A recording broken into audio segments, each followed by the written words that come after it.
Imagine waking up tomorrow morning, stretching, pouring yourself a cup of coffee, and suddenly realizing you can speak fluent Japanese. Oh, that would be amazing. Or like Spanish. Right. Or you sit down at your laptop and suddenly you just know how to code in Python and you haven't spent a single conscious second studying. Yeah, zero effort. You just closed your eyes, drifted off to sleep, and let your unconscious brain do all the heavy lifting. It is, without a doubt, the ultimate productivity fantasy. It really is the holy grail of self-improvement. And I mean, it's not a new fantasy either. No, not at all. The allure of zero-effort learning has been dangling in front of us for, well, over a century. You can look back to the 1920s and 30s. Even Aldous Huxley wrote about it in Brave New World. Oh, right, with the whole concept of hypnopedia. Exactly. Hypnopedia. People have been putting phonographs and cassette tapes and now, smartphones under their pillows for generations, just hoping to hack their way to genius while they snooze. Which brings us to the mission for today's deep dive. We've gathered a massive stack of sources for you, the listener, to figure out what is actually happening in your head when the lights go out. Yes, the actual science. We're looking at practical language learning guides, guidelines from the Sleep Foundation, and literally a transcript of a 2-hour Learn English While You Sleep YouTube track. That was a fun read. Right. But to see through the marketing, we're contrasting all of that with some incredibly dense, cutting-edge neurological research. Specifically, there's this landmark paper by Schreiner and Rasch. And we also have a really detailed Science Alert article that takes a hard look at the biological reality. Yeah.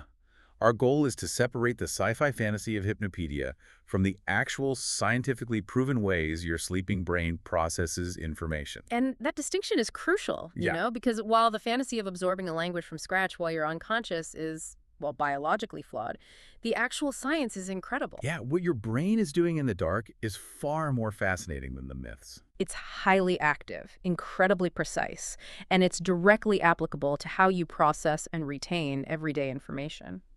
So let's start by looking straight at that fantasy because it is just everywhere online. I was reading through the transcript we pulled from this 2-hour sleep learning audio track, and I mean, the promises are wild. Oh, they always are. The narrator explicitly tells the listener, you don't need to study your focus. You don't even need to stay awake. Just let the magic happen, right? Yeah. They instruct you to just relax, let your mind drift, and allow the vocabulary to flow into your subconscious. And then the track just plays these highly realistic everyday dialogues. They try to simulate, like, natural immersion. Exactly that. Yeah. There's this one scene between characters named Mark and Lisa. Mark is late for work because his bus didn't show up. Right. Very relatable. So while you are supposedly dead asleep, you're hearing them use vocabulary like hitting the snooze button or carpooling or being wiped out. And reading this, my immediate thought was to question the underlying assumption. Like, is the brain really just an always-on tape recorder? Like, let me guess, if I am in deep sleep, my auditory cortex just completely powers down and I don't hear a single thing. Is that what happens? Well, that is a very logical assumption, but the reality is actually much stranger. Oh. Yeah, your auditory cortex does not power down. The Science Alert article we reviewed breaks this down beautifully by looking at a study utilizing MEG scans, magnetoencephalography. Okay, I've heard of EEGs and MRIs, but MEG scans sound incredibly specialized. How do those even work? They are very specialized. Instead of just measuring broad electrical impulses or blood flow, an MEG scan measures the incredibly faint magnetic fields produced by the electrical currents in your neurons. Wow.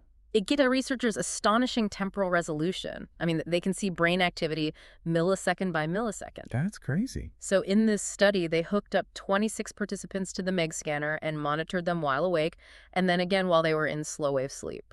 That's the deep, non-rapid eye movement stage, right? NRM. Exactly, NREM. Okay, so they're watching the brain's magnetic fields in real time while people are completely unconscious. If the auditory cortex isn't shutting down, what actually happens to the sound of Mark and Lisa talking about carpooling? The sound physically gets in. The raw acoustic data hits the ear, travels up the auditory nerve, and the brain's auditory processing centers register the noise. Wait, really? Yeah. But here is where the tape recorder analogy completely falls apart. While the brain can hear the sounds, the ability to accurately group those sounds into a sequence completely disappears when we enter slow-wave sleep. I see where this is going. Language isn't just noise. It's entirely dependent on sequence. You're hitting on the core limitation.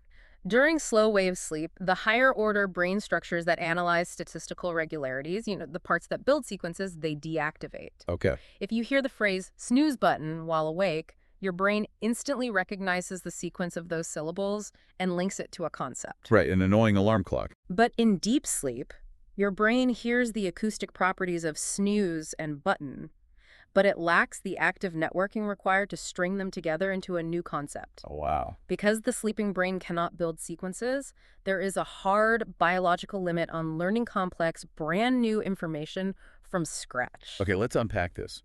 If the MEG scans prove we literally lack the structural activation to learn a new language from scratch while unconscious, why do reputable sources like the Sleep Foundation constantly emphasize that sleep is absolutely vital for language learning?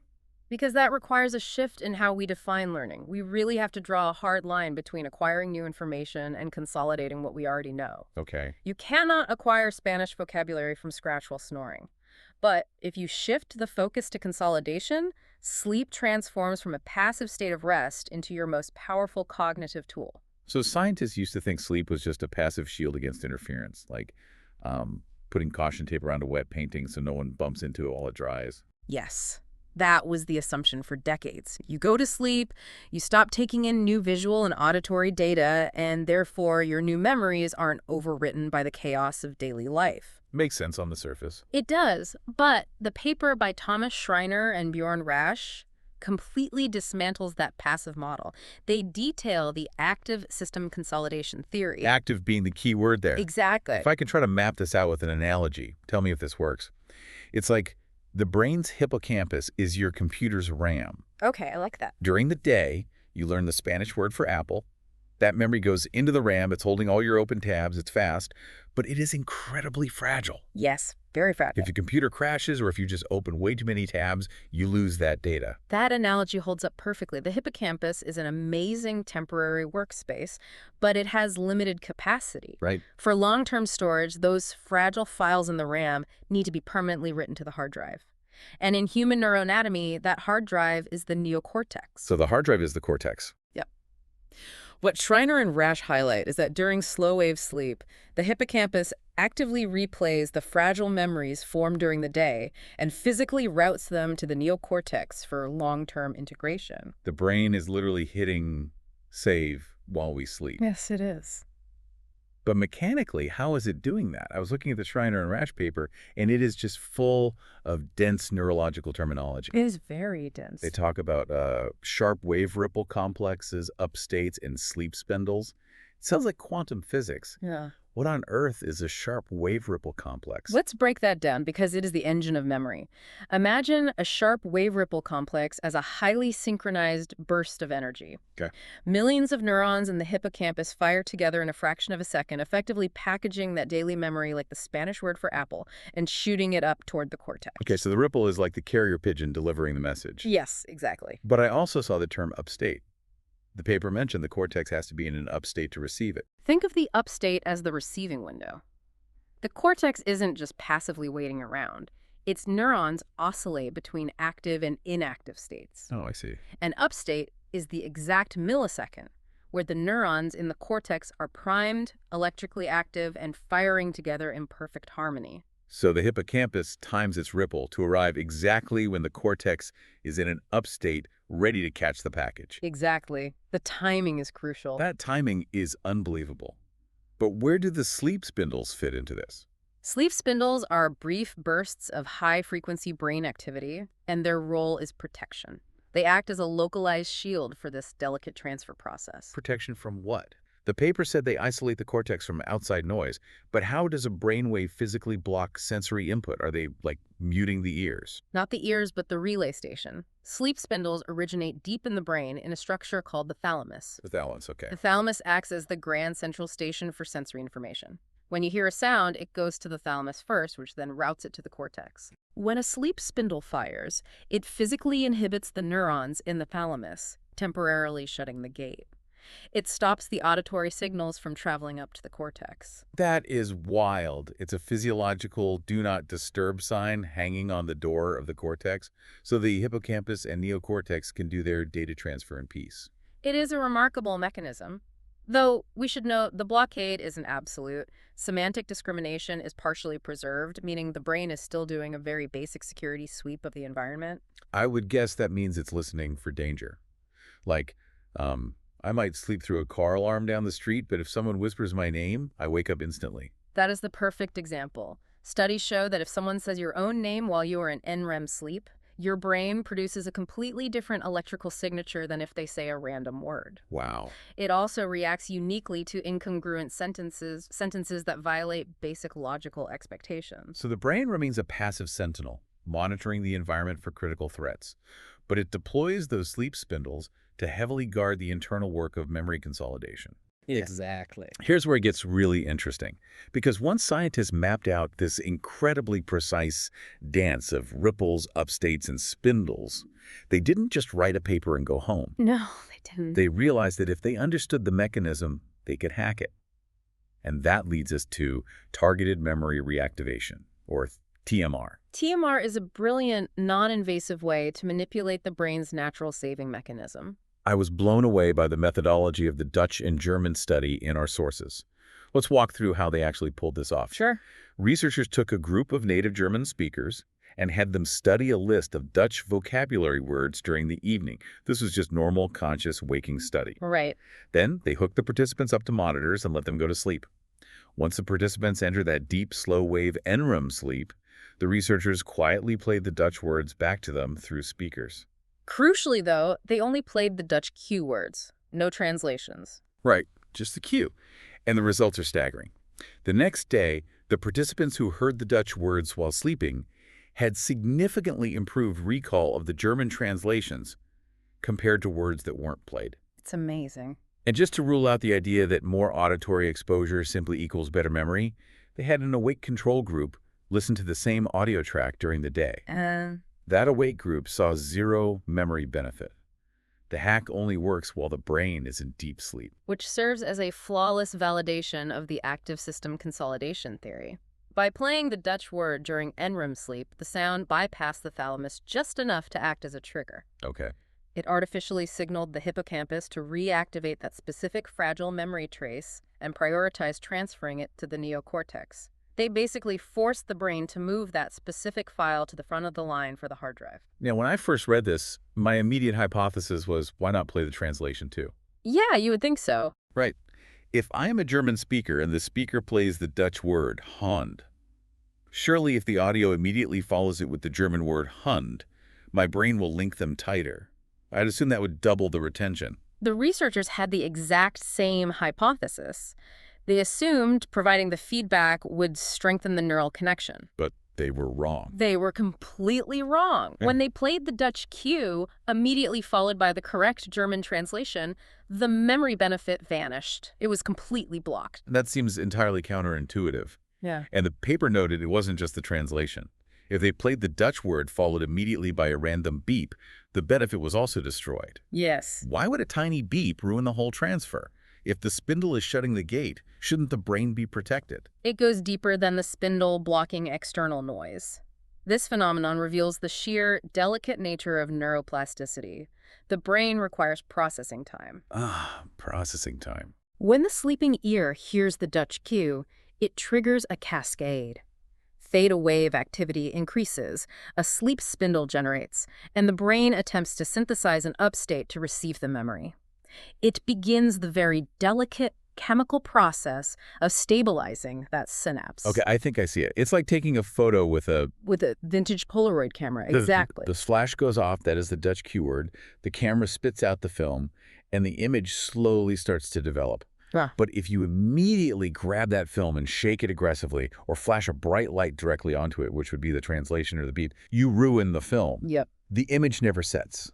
The brain needs time in the dark to let the chemical image develop. That is a phenomenal way to visualize it. You Yeah. cannot rush plasticity. The researchers discovered that the brain needs an undisturbed window of about 1 to 2 seconds after hearing the cue to allow that reactivation-induced plasticity to run its course. Wow, just 1 or 2 seconds. Yeah, any secondary stimulus during that window crashes the synchronized upstate. When the researchers ran the experiment again and deliberately delayed the German translation by 1.5 seconds, giving the brain time to digest the initial cue, the memory benefit returned. So you have to respect the biological pacing of the brain. Exactly. The mechanics of our own minds are so wildly precise. But zooming out for a second, forcing a 1.5-second delay while simultaneously monitoring theta wave generation requires a multi-million-dollar sleep lab. A bit out of budget for most of us. Yeah, you have a mattress, a fan, and a smartphone. Does any of this actually apply to how I or our listeners should study tonight? It does, but we have to move away from the idea of micromanaging milliseconds of audio. Okay. If we connect this to the bigger picture, we need to look at how we can influence the environment that sets up the hippocampus for success. The practical advice from the Real Life English Guide and the Speak English with Tiffany source aligns perfectly with this neuroscience. Right, because if daytime learning is the foundation, your evening routine dictates what the brain chooses to prioritize. Exactly. The Real Life English Guide heavily stresses priming the mind before your head hits the pillow. They suggest active decluttering.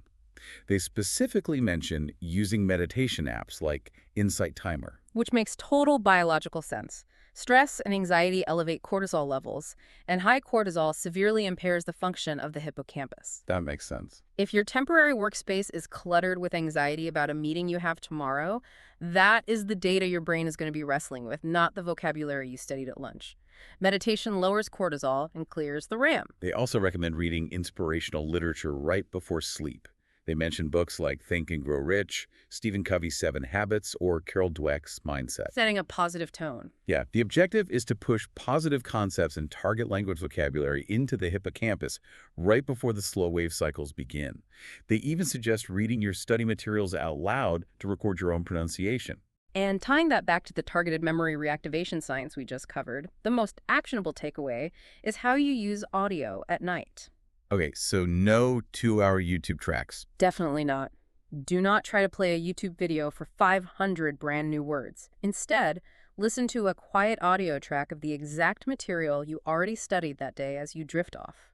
So if I spent 45 minutes studying Spanish food vocabulary at 2 p.m., I should put that specific audio list on a low volume as I fall asleep. Yes. I'm essentially providing my own familiar cues to naturally trigger that TMR process. Precisely. You are giving the thalamus the exact acoustic triggers it needs to tell the hippocampus which files to save. That's brilliant. And the Sleep Foundation also highlights a few other empirically backed methods. One is taking a daytime nap immediately after an intense learning session. Now that sounds like a productivity hack I can definitely get behind. Yeah. Just tell my boss, sorry, I can't come to the 3 p.m. strategy meeting. I need to go consolidate my vocabulary. I'm sure that will go over brilliantly with your boss. Oh, yeah. But the data shows that even a 60-minute nap containing slow-wave sleep can jumpstart the consolidation process, leading to better retention than staying awake for those same 60 minutes. I'll take any excuse for a nap. The Sleep Foundation also suggests utilizing pink noise. Pink noise. How is that different from white noise? Pink noise contains all the frequencies humans can hear, just like white noise, but the lower frequencies are louder and deeper. Like what? Think of the sound of steady rain or a heartbeat versus the harsh static of a broken television. Studies show that hearing steady pink noise during NREM sleep actually enhances the slow oscillations of the brain waves. Oh, so it deepens the sleep. It deepens the sleep and improves the memory of word pairs studied earlier that day. But looking across all these sources, the neurological papers and the Sleep Foundation guidelines, there is one massive, non-negotiable caveat to all of this at-home experimenting. Yes. And we cannot stress this enough. If playing audio tracks or your own voice recordings or pink noise disrupts your actual sleep architecture, like if it wakes you up or if it keeps you hovering in a lighter stage of sleep, you must abandon the hack immediately. Do not sacrifice the sleep itself for a presumed memory boost. Never. The baseline cognitive benefits of a full, undisturbed night of deep rest far outweigh any targeted auditory tricks. Right. If your environment prevents you from reaching deep, slow-wave sleep, your brain isn't generating the ripples, upstates, or spindles anyway.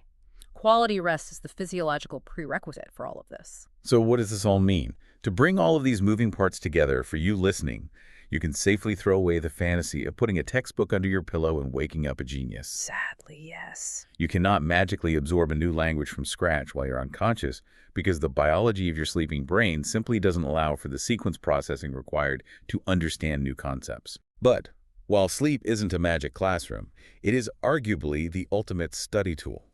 It is an incredibly active, dynamic, biological mechanism dedicated to cementing and organizing the hard work you put in during the day. It really is. By curating your evening routine, reviewing familiar material right before bed, and fiercely protecting your sleep quality, you are quite literally setting your brain up to hit save.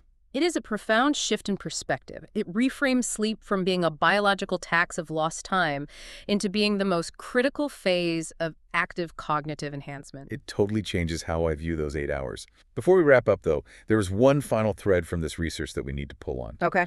We've established that our sleeping brains are not shut off.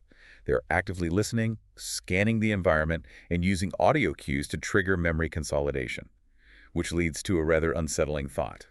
You're referring to the implications of passive listening. It's a very valid concern. If our sleeping brains are actively processing audio cues from our environment and cementing associated data into our long-term memory networks, well, what exactly happens to the random noise we leave on in the background? Right. If I'm deliberately using audio cues to hack my vocabulary retention, what is happening when I just leave the TV on? If you fall asleep with a late-night talk show blaring or a true crime podcast playing on autoplay, even if your brain isn't capable of learning new facts or vocabulary from it, it is still processing those acoustic triggers. Wow. The question becomes, are we accidentally letting our unvetted environment shape our implicit memories, reinforce our biases, or deepen our anxieties, all while we are lying there in the dark, entirely defenseless? A slightly terrifying, but incredibly fascinating thought to leave you with. Guard your sleep and be very, very careful about what you are listening to while you do it.